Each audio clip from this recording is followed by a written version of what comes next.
Vous regardez Évasion Guinée. Bonsoir, le journal, mais avant, les principaux titres.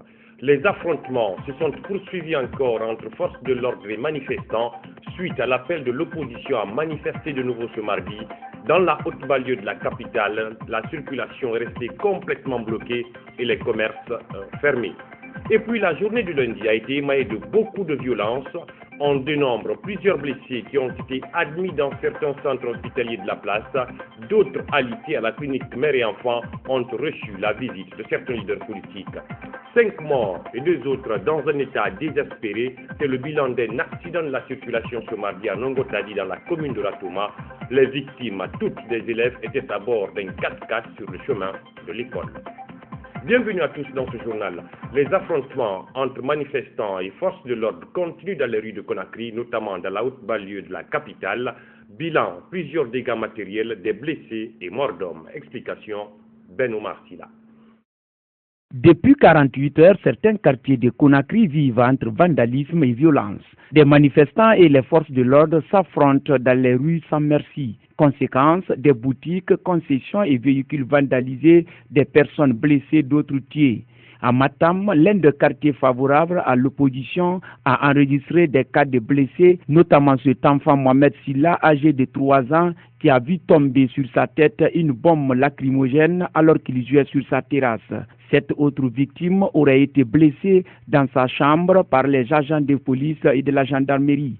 Cette boutique, également située en face du siège national de l'UFR, a payé les frais de ces affrontements. Plusieurs marchandises et d'importantes sommes d'argent auraient été emportées par la police, accuse la propriétaire. Policier n'a pas fait. Gaz tungu n'a bula. N'a bula dimi na école dimi far dorbe et far bande donde et raso classe qui. Et nous n'a ne kirine n'a sobe qui. Et c'est cannabis qui so dimi fort be matraque tungu et dimi mo bombo.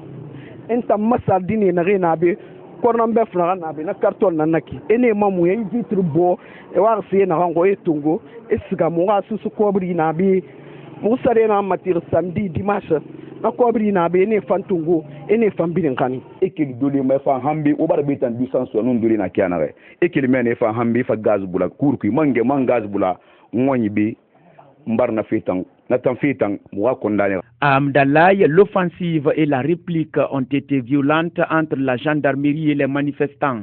Des boutiques, foyers et véhicules vandalisés et incendiés. Même la pompe publique n'a pas été épargnée. Désemparés et endeuillés par la mort d'un de leurs, les victimes accusent les agents de la gendarmerie de les violenter. Vraiment, ce qui s'est passé hier, on ne peut pas raconter.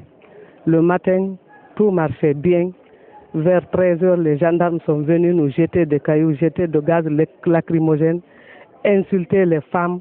Ce qui se concerne les autres côtés, c'est des enfants diplômés sans emploi qui ont fermé leurs boutiques, les conteneurs le matin vers 10h, ils ont fermé, ils sont tous partis. Maintenant, les gendarmes sont venus entre 13h30, 14h pour casser tout. Parce que même le café qui est devant nous ici, ils savent, ils connaissent le nom du vendeur là-bas. Ici, c'est Samba. On va gâter ici, il ne va jamais vendre ici. D'habitude, nous venons manger ici, mais comme il a fermé aujourd'hui, on va casser tout, cassons tout. C'est ce qu'il disait. Il disait aux femmes de sortir, que les sortez, nous allons vous violer. Toutes les femmes de Hamdallah, vous êtes des bâtards, de sortez. On nous a payé, on nous a donné de l'argent pour venir saccager, on va saccager. Hamdallah sera comme Caporal, c'est ce que les gendarmes nous disaient toute la journée. Mais les manifestants ne comptent toujours pas reculer devant ces hostilités jusqu'à la satisfaction finale de leurs revendications. Les élections communales avant la présidentielle et la sécurité notamment. Nous nous inclinons devant la dépouille du garçon qui est tombé sur le champ de bataille et franchement, cela ne nous fera pas reculer. Monsieur Alpha Condé a décidé de confisquer la souveraineté du peuple de Guinée. Nous en découdrons avec lui et en aucune manière nous ne reculerons. Il tuera 100 Guinéens, 1000 Guinéens, 10 000 Guinéens. Cela ne nous fera pas reculer. Notre détermination s'accentuera et nous irons jusqu'au bout tant qu'ils n'accepteront pas le principe d'organiser une élection honnête, démocratique et transparente dans ce pays. Si sur les autres axes, les activités ont bien marché, la route Le Prince était quasi déserte ce mardi. Commerce fermé, pas de circulation et la route jonchée de blocs de pierre et de la fumée de brûlures de pneus est l'image de cette voie ce mardi, une voie qui traverse plusieurs quartiers de la banlieue de Conakry.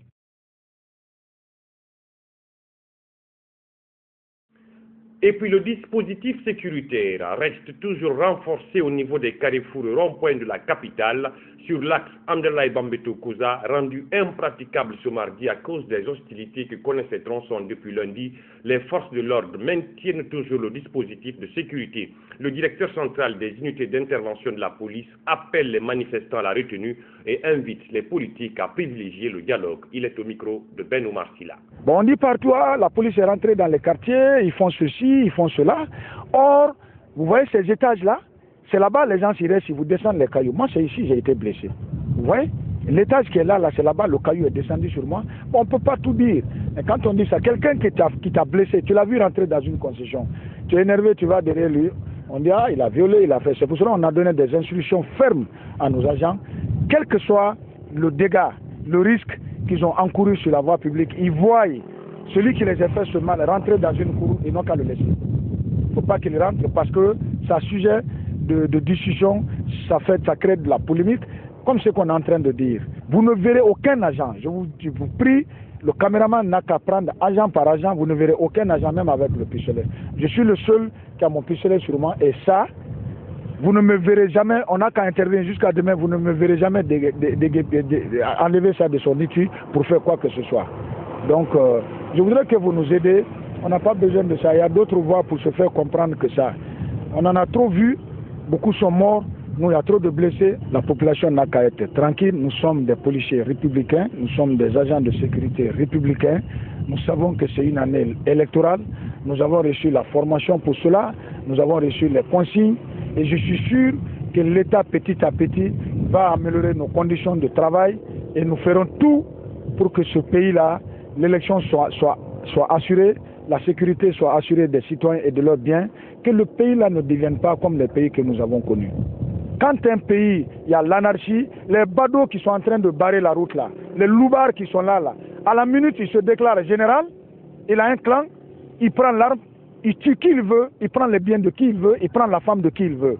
Ça c'est l'anarchie. On n'a pas besoin de ça ici. Que Dieu nous en garde, chacun n'a qu'à comprendre ça. La politique, tel leader de l'opposition, la mouvance, c'est quand il y a la paix. S'il n'y a pas la paix, mais il n'y a pas politique. Donc on n'a pas besoin de ça.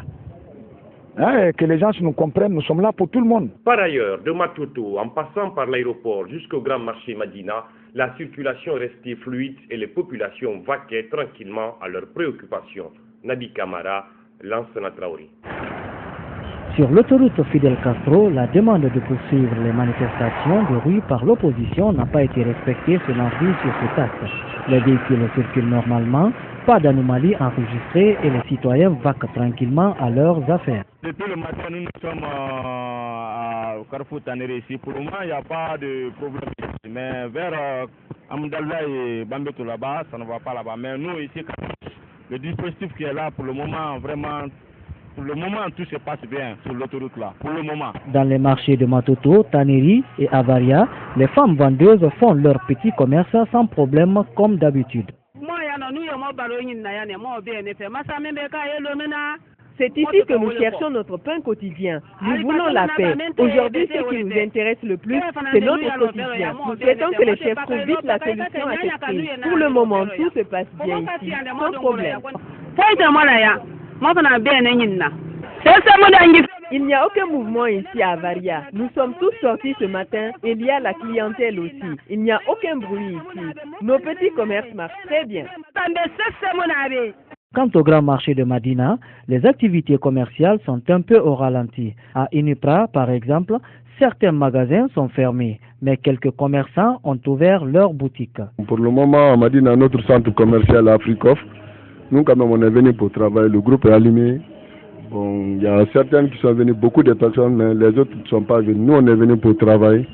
Donc on encourage encore nos amis qui n'ont pas eu le temps, n'ont pas eu le courage de venir travailler comme nous aussi, parce qu'on ne veut pas rester à la maison comme les autres, parce que nous on cherche vraiment à quoi nourrir la famille. Il faut signaler que pour ce mardi, l'appel de l'opposition à continuer les manifestations n'était respecté que sur la route Le Prince. Et comme on pouvait s'y attendre, les conséquences de la marche de l'opposition d'hier sont lourdes. Plusieurs manifestants s'est blessés dans la commune de Ratouma. Des blessés qui ont été transportés à la clinique mère et enfant à Kipé et qui ont reçu la visite de certains leaders politiques et du président du Conseil national des organisations de la société civile guinéenne dans la soirée. Explication, Mamadi de Condé.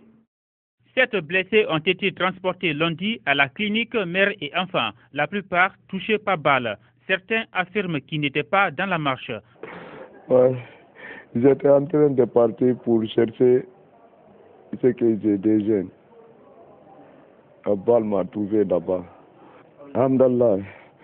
Maintenant, pendant que les gendarmes étaient en train de se battre avec les enfants au bord de la route là-bas, nous étions dans le quartier. Maintenant, quand les gendarmes sont arrivés à poursuivre les enfants, et nous aussi on a pris la fuite, c'est en ce moment que j'ai reçu la balle sur la jambe gauche. Lundi soir, les opposants Selou Dalen Diallo, Mokhtar Diallo et Aboubakar Silla sont venus au chevet de ces blessés. Le porte-parole de l'opposition s'en prend aux forces de l'ordre. Malgré nos appels répétés aux forces de l'ordre, malheureusement, comme d'habitude, elles ont usé encore de la force pour disperser des manifestants qui ne faisaient que jouir de leur droit constitutionnel de manifester. Au jour d'aujourd'hui, nous avons comme bilan provisoire une trentaine de blessés, dont 10 par balle, au nombre desquels il faut compter un qui est dans un état critique. Les violences enregistrées lors de la marche de lundi étaient prévisibles. L'opposition n'avait pas déclaré la manifestation aux délégations spéciales de la ville de Conakry qu'elle juge illégale. Pour le président du Conseil national des organisations de la société civile, l'intégrité physique de l'homme est sacrée. Chaque fois qu'une manifestation s'organise dans notre pays, qu'elle soit autorisée ou pas, je crois que les forces de sécurité doivent avoir raison gardée. Parce que la protection de l'intégrité physique de la personne humaine est sacrée.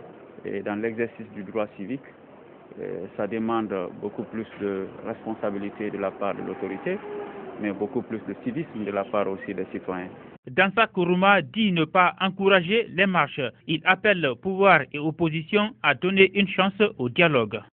Souleymane Ba, 28 ans, c'est le nom du jeune qui a perdu la vie lundi lors de cette manifestation de l'opposition. Il tenterait de sauver les biens d'une boutique qui serait vandalisée et mise en feu par les forces de sécurité quand il a reçu une balle à la poitrine. Selon des citoyens du quartier Mdalaï 2 rencontrés sur ces lieux, des équipes de la gendarmerie auraient fait une descente en force pour piller des magasins et molester certaines personnes. Abdourahmane Ba. Sur une chaise, au soleil, une femme est effondrée. Inconsolable, elle est la sœur de la victime de la manifestation du lundi, Souleymane Ba. Son frère a été tué par une balle qui serait tirée par des gendarmes venus violenter les citoyens de Hamdalaï et piller certaines boutiques. C'est en essayant de secourir la boutique de son voisin, pillée et mise en feu par des équipes de la gendarmerie, qu'il a reçu le coup fatal. Toutes les boutiques que vous avez vues aux alentours de la route là, que les gendarmes avaient brûlé, ont tenté d'éteindre le feu.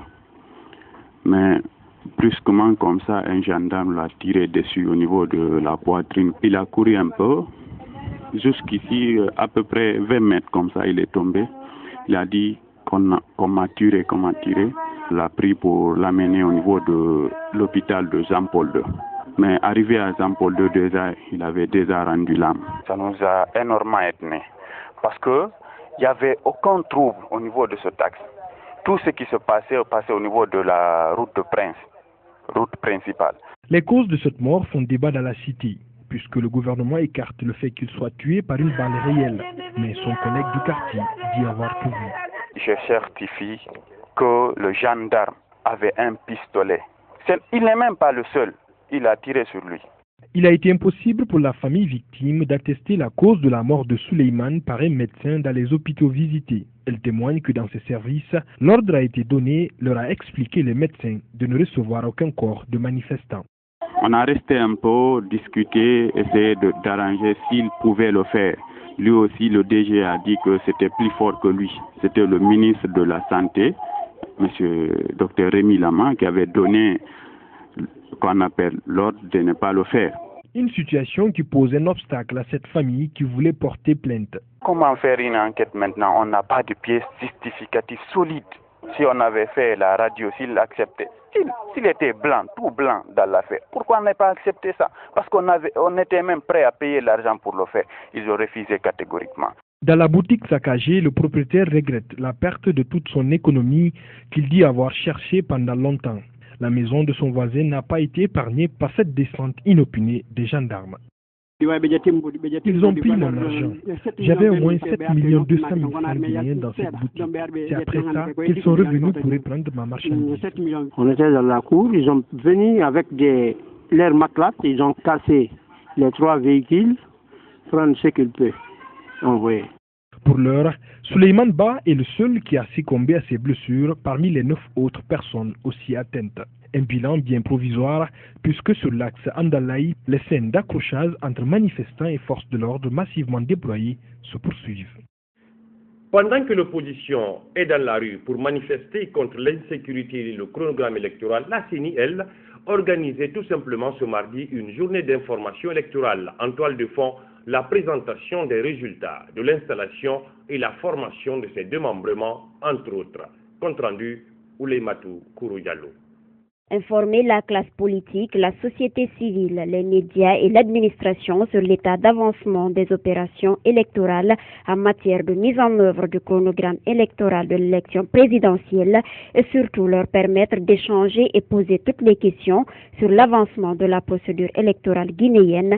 Telle était la raison de cette rencontre de la CENI, le CIP et les acteurs concernés dans la salle du 28 septembre du Palais du Peuple. Pour cette 5e rencontre avec les acteurs du processus électoral, la CENI estime ne pas être la seule à être concernée et entend inclure les autres parties. Désormais, à chacune des étapes du processus électoral, la CENI sera en contact avec tous les acteurs pour qu'on puisse faire ensemble l'évaluation de ce qui est fait et de projeter ce qui est à faire. Le président de la CENI, venu assister à la rencontre organisée par le CIP, souligne le rôle de la CENI dans le processus électoral et de l'importance qu'elle lui accorde. La CENI a l'obligation, conformément au texte, de pouvoir échanger avec vous, recueillir justement vos impressions et vos sentiments pour nous permettre de continuer à qualifier notre travail dans votre propre intérêt. La biométrie qui est utilisée, elle est d'une très grande fiabilité. Les données qui vont être collectées sont des données qui seront préservées. Tout un système de préservation et de consolidation de ces données se met en place. Transparence oblige, la présentation des résultats de l'installation et formation des démembrements était l'un des points de l'ordre du jour. Pour ce, Dr Amadou Kaba estime que leur objectif est atteint. Nous avions à mettre en place 495 membres, dont 165 de la mouvance, 165 de l'opposition. À l'issue des travaux, il a été installé et formé 2415 membres, soit 99,8%. Cela veut dire que notre objectif global a été atteint. Djenab Touré, commissaire à la CENI, appelle les opérateurs de saisie à plus de responsabilités et souligne quelques améliorations par rapport aux précédentes élections. Je leur demande tout le sérieux dans ce travail pour ne pas altérer les données des citoyens qui vont enregistrer. On a essayé d'améliorer notamment au niveau de la prise des photos, des empreintes et même de la sauvegarde des données et dans l'import et l'export des données aussi au niveau du site central. Le CIP a au cours de cette rencontre présenté le kit d'enrôlement, le cadre judiciaire de la révision du fichier électoral et annoncé le recrutement de 500 superviseurs, 500 opérateurs techniques de saisie, le lancement de la révision de la liste électorale le 24 avril prochain et surtout le déploiement des kits hygiéniques par rapport à la maladie à virus Ebola. Il n'a pas aussi manqué de souligner l'aspect de la réussite d'une élection par rapport à sa technicité et la gestion judiciaire du fichier. Et puis cet accident de la circulation survenu ce mardi à Nongotadi dans la commune de Ratoma, le bilan est sans appel, 4 morts sur le coup, 1 autre à l'hôpital et 2 se trouvant dans un état critique. Les victimes étaient toutes des élèves sur le chemin de l'école dans un 4x4. Bernard Koundounou. Il s'agit d'un véhicule 4x4 immatriculé RC 7393 série AA en provenance de Lamagny qui avait à son bord 7 élèves en partance pour l'école qui s'est renversé ce mardi aux environs de 7h30 minutes. Bilan 4 morts sur place, 1 à l'hôpital et les 2 autres dans un état critique. Selon les témoins, l'inexpérience du conducteur serait la cause du drame. Le matin très tôt, nous sommes sortis devant la cour. Et lorsque nous étions arrêtés devant la cour, il y a un premier véhicule qui venait, une RAV4 en toute pompe. La RAV4 est passée. 2 minutes après, lui, il a suivi. La voiture a suivi en toute pompe. Il a doublé un véhicule, là où juste se trouve la plaque. Quand il a doublé le véhicule, il y avait un autre véhicule qui venait devant. Il a essayé de dévier ce véhicule. Il est rentré à gauche et il a perdu le contrôle. Le véhicule a fait comme s'il avait volé. Il a cogné l'arbre. Il a tourné 4 fois. Venu se retrouver ici. Sans ce moment, nous avons intervenu. Quand nous sommes venus, j'ai vu 4 morts sur le champ, sur le sol. On a vu 2 filles, 2 garçons. Et dans la voiture, il y avait une lycéenne qui était là, mais elle n'était pas morte. Elle se débattait pour sortir. Et nous avons apporté notre secours. Le chauffeur qui était... Moi, je n'avais pas su si c'était le chauffeur. Il était en tenue kaki. On a essayé de forcer la porte pour enlever la porte pour lui faire sortir. Mais on ne pouvait pas. Donc, on l'a forcé, on l'a attrapé par les 2 mains, on a tiré, on a fait sortir, on l'a déposé. Aussitôt informés, les agents de la police routière se sont rendus sur les lieux pour des fins de constat. Le premier responsable de la police routière invite les parents d'enfants à plus de responsabilité dans l'éducation de ceux-ci. Moi, j'en appelle à la conscience des parents. Ça, c'est un fait courant. Que la direction centrale de la police routière a tout le temps fustigé. On aime bien nos enfants, mais assurer la sécurité des enfants. Après, préparer l'enfant à l'avenir, pas préparer l'avenir des enfants. Quand on aime un enfant, tu ne dois pas l'exposer à des risques de ce genre. Un père de famille qui remet un véhicule à un enfant qui n'a pas l'âge du discernement,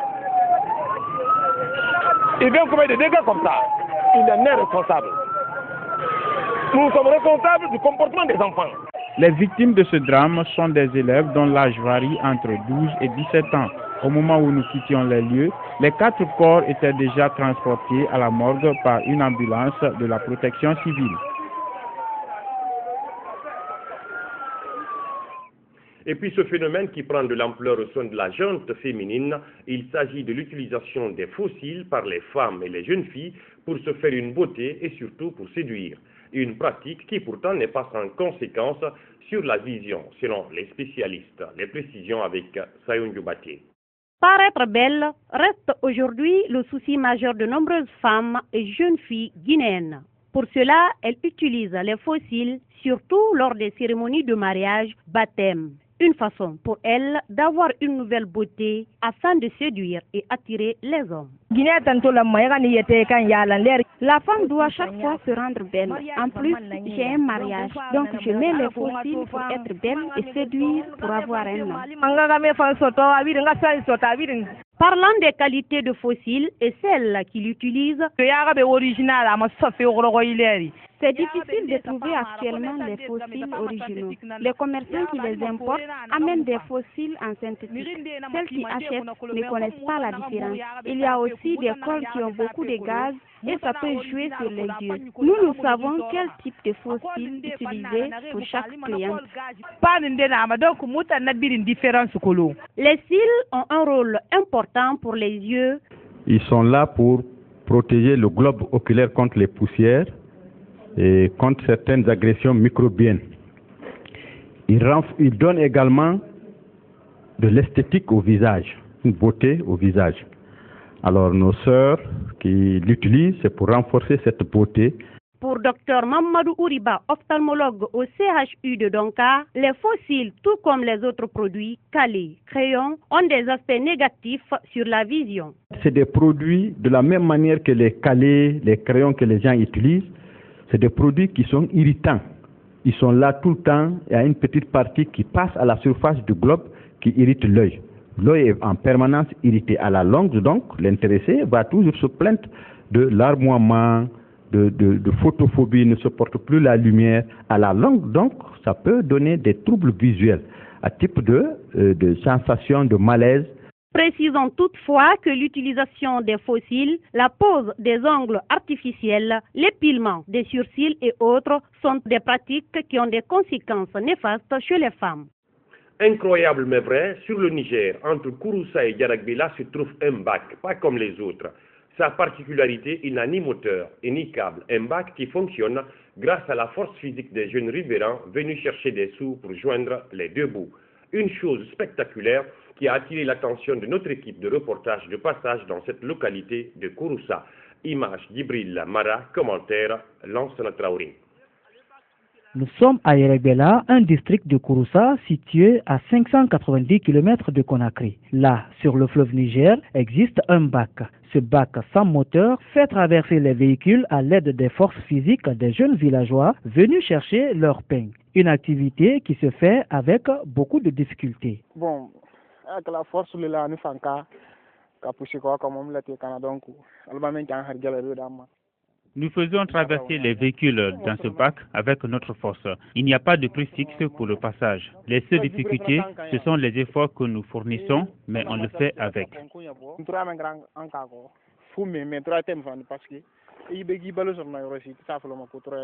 Seul moyen de traverser, surtout en période de crue, ce passage est un véritable calvaire à en croire les usagers. Oh, monsieur, sans plus tarder, sans passer à côté, c'est un calvaire.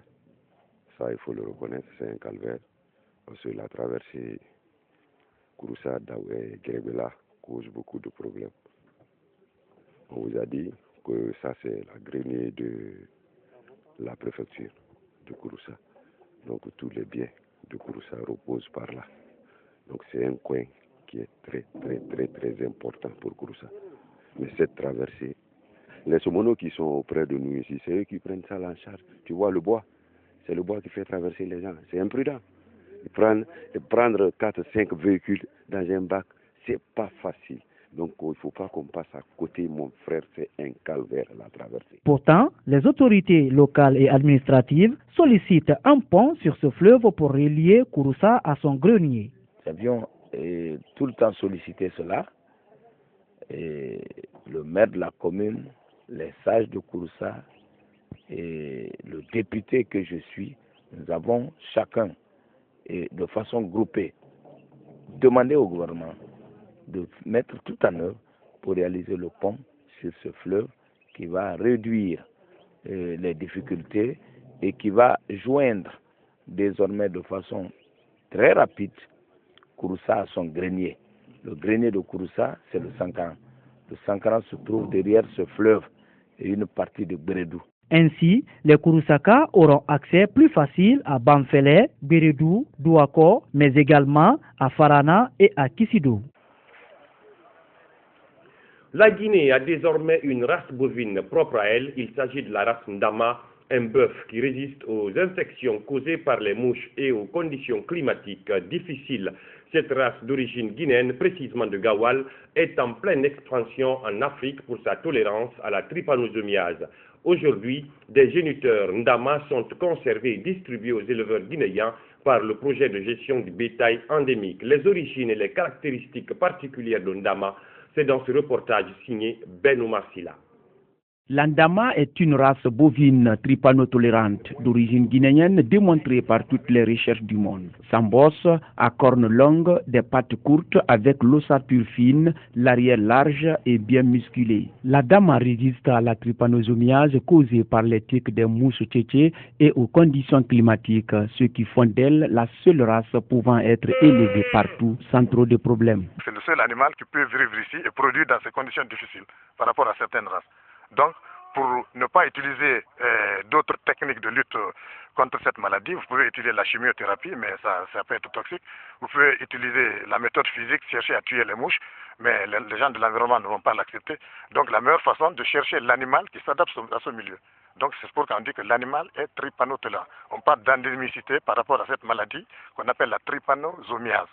le bêta-indama résiste à cette maladie, peut produire, même s'il est atteint. Donc il résiste à la maladie.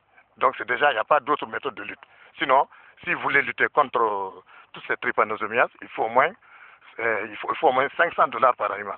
À Gawal, berceau de l'Andama, des géniteurs et échantillons de la race sont diffusés aux éleveurs par le projet B pour sa multiplication dans le cheptel national. Chaque race a sa zone de berceau que les éleveurs cherchent à protéger. C'est dans ce sens donc que nous diffusons des géniteurs et après avoir formé les éleveurs. L'objectif, c'est que le descendant qu'il va avoir ici, que lui aussi donne à d'autres, donne à d'autres pour que ça se multiplie. Les éleveurs bénéficiaires des géniteurs d'Ama se réjouissent de sa production et de sa productivité. Depuis qu'on a donné ces géniteurs, notre troupeau a augmenté parce qu'ils se produisent à tout moment. De son origine, Gawal, la Dama s'est étendue dans toute l'Afrique et même aux Caraïbes. Cette extension s'explique par ses bonnes aptitudes bouchères, sa rigidité, sa résistance, mais aussi sa viande savoureuse sans excès de graisse et sa production laitière. C'est une race typiquement guinéenne, avant d'être africaine, avant d'être dans la sous-région, qu'on ne rencontre pas beaucoup. Le projet B couvre 4 pays, mais seul en Guinée, vous avez plus de 5 millions de têtes de bovins. Au Mali, c'est 500 000. Au Sénégal, c'est moins. En Gambie, c'est moins. Donc c'est le berceau de la race. Chaque pays a une race caractéristique qu'il convient de protéger parce que c'est un patrimoine, tout comme nos montagnes, tout comme nos forêts, tout comme nos eaux. Cette race locale d'Ama prolifique en pleine extension est aujourd'hui l'une des préoccupations des autorités en charge de l'élevage pour sa conservation et sa multiplication au cheptel national. Ailleurs dans le monde, 3 semaines après le crash de l'A320, la Germanwings, tout a été passé au peigne fin dans les Alpes françaises. Une quarantaine d'hommes sont chargés depuis une semaine de déblayer 24 heures sur 24 les gros débris de l'avion. Reportage.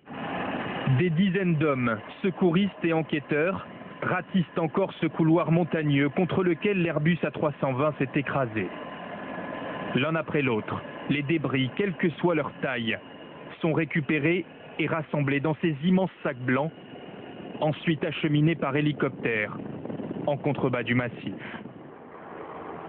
Il y a là des morceaux de carlingue déchiquetés, une roue, un train d'atterrissage.